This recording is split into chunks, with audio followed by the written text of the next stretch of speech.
Alright, how's it going, everyone? Hunter from Hunter Short Repairs. Um, Thought I would give you a little comparison with my new camera against what I used to use.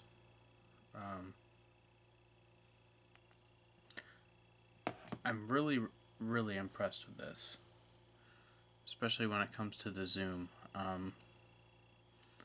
Gosh, you can just about zoom into anything and get pretty good detail. For instance, the moon. I did a little comparison with this, which costs 5 times as much as this camera, and it doesn't have near the zoom capabilities.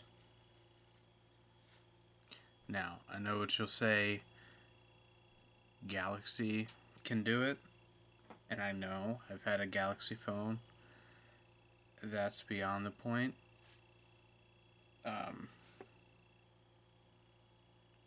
Honestly, the point is, Apple could do this if they wanted to. They really could. And sure, maybe one day it's coming, but anyways, we're going to show you a couple of clips that I just took outside with the moon. It's actually almost a full moon, I think. It might even be a full moon, but the level of detail that you get with the Sony camera versus the iPhone is just outstanding. And I mean, I even tweaked around with the settings on the iPhone to try and get the best possible image that I could, and it's still not even close. I mean, the Sony one just zooms further, and not only that, gets the detail.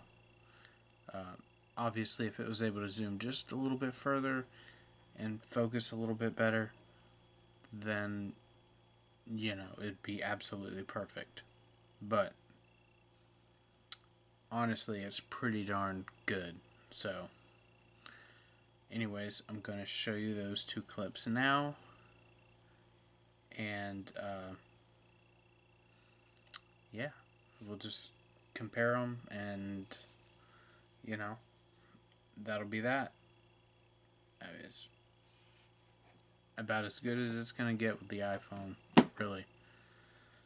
So let's get to it.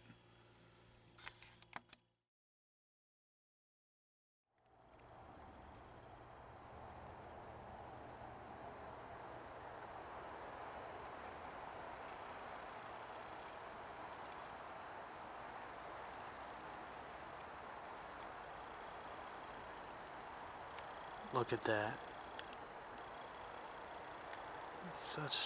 Such detail.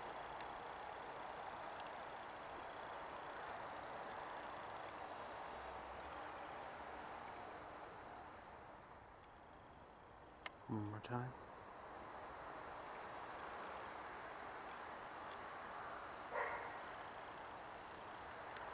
Oh, that looks great.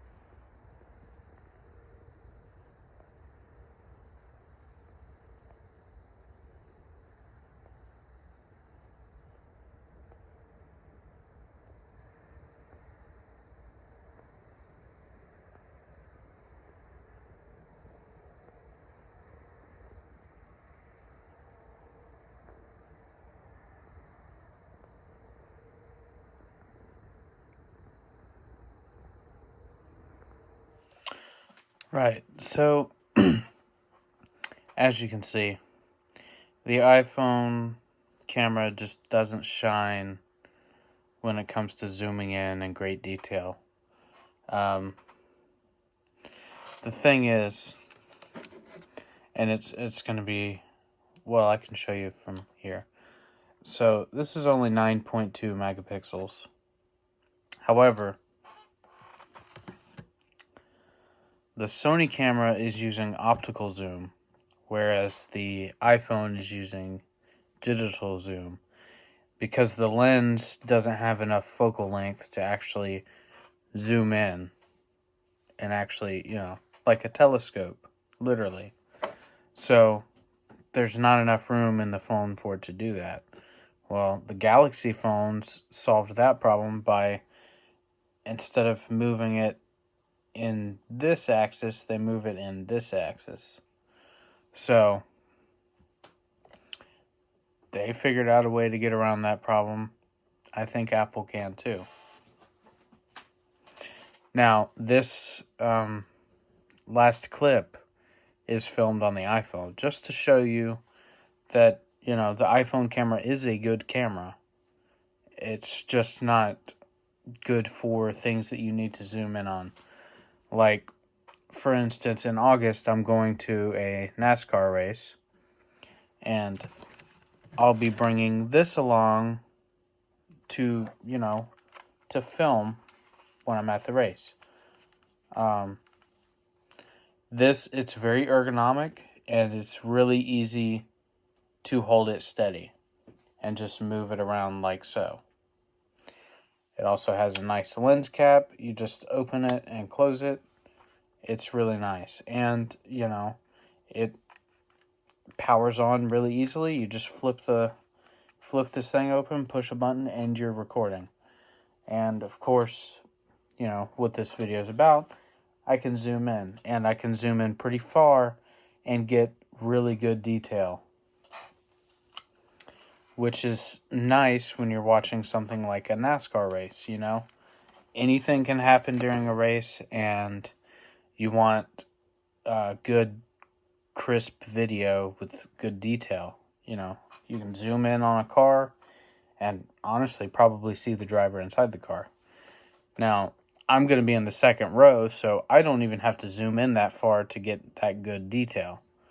I could use my iPhone for that, but I'm still going to use this because it's more ergonomic and, it's just easier to work with.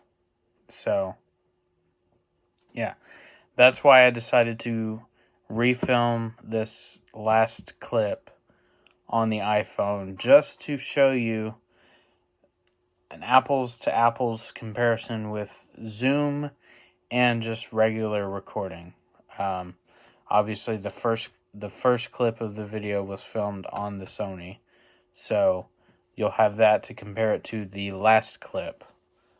So yeah, and this is at 4K 60 FPS. This is at 1080p 60 FPS. So they're both the same frames per second, just one's 4K and one's 1080p. When it's exported, the whole video is going to be 1080p, but you'll still be able to see a difference in the quality of video.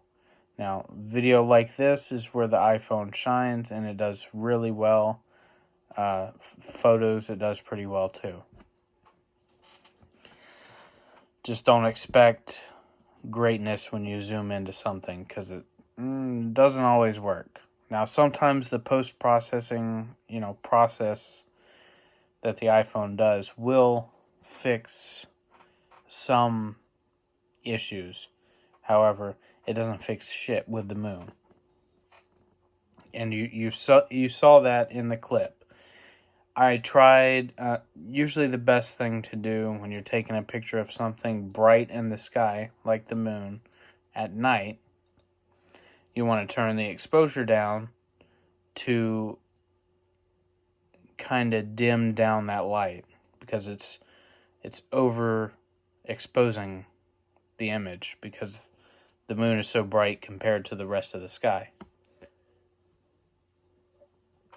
So you get no detail. But even then, you saw, it still didn't help.